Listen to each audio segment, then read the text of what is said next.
గాయం దళిత సాగుతున్న సైనిక శబదం కుమిలిపోయినా నలిగిపోయినా చుండూరు గుండెల గాయం దళిత సాగుతున్న సైనిక శబదం ఆవేదనంతా పోరాట సెగలై ఊరూరు చుండూరై మండుతుందిలే ఊరూరు చుండూరై మండుతుందిలే రక్తధారలే ఉదయతారలై వికసించులే ఆత్మగౌరవం దళిత వికసించులే ఆత్మగౌరవం కుమిలిపోయినా నలిగిపోయినా చుండూరు గుండెల గాయం దళిత సాగుతున్న సైనిక శబదం పచ్చాని చేలో నెత్తురులే కురిసే పల్లెంతా వల్ల కాడు చేసినారులే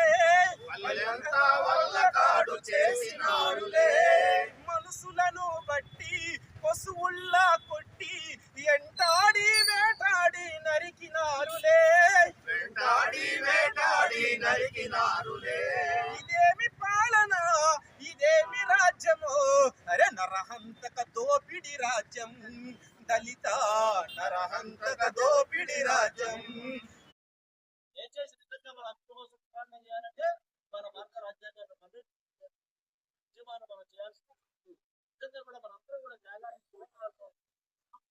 తప్పకుండా రాజ్యాంగం మన రాజ్యాంగాన్ని మా పోరాటానికి సిద్ధమనే అవకాశంతో పోరాటం చెప్పారు ఇది నీకు అది మాత్రం ప్రకాశం గుప్తా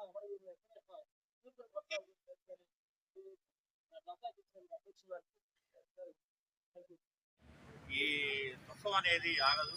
అకాల మరణంలో వాళ్ళు వాళ్ళ కుటుంబ సభ్యుల కోసం అకాలంగా మరణిస్తే కనుక అది వాళ్ళ కుటుంబం వరకే పరిమితం అవుతుంది. కానీ ఇలాంటి మహానుభావులు వీళ్ళ యొక్క అకాల మరణం మొత్తం సమాజానికి చాలా తీవ్రమైన నష్టాన్ని ఆ కొరతని ఎప్పుడు కంటిన్యూగా అది పూర్తలేనిదిగా కొనసాగుతూనే ఉంటుంది.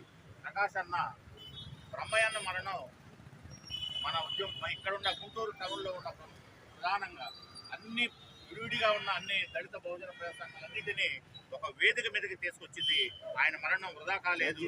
ఆయన మరణం అనేది ఒక దుర్మార్గుడికి విప్లవ ముసుగులో ఉన్న ఒక ద్రోహికి ప్రజా ద్రోహికి ఊరి గడితే అదే సందర్భంలో విడివిడిగా ముక్కలుగా బలహీనంగా ఉన్న దళిత బహుజన సంఘాలన్నింటినీ కూడా ఐక్యం చేసి ఒక తాటి మీద నడిపించిన ఆ యొక్క అమరత్వం బ్రహ్మయ్యదైతే ప్రకాష్ అన్న దళిత బహుజన ఉద్యమ నేత ప్రకాష్ అన్న మరణం మనందరినీ ఆయన వదిలిన కర్తవ్యాల వైపు నెడుతుంది.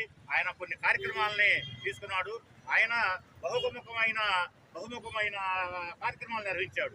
మనం ఒకటో రెండో పరిమితం అయితే ఆయన జ్ఞానాది సంఘాలను నడిపించాడు. అట్లానే వాళ్ళ ఆర్గనైజేషన్కు సంబంధించిన పనులు చూసుకున్నాడు.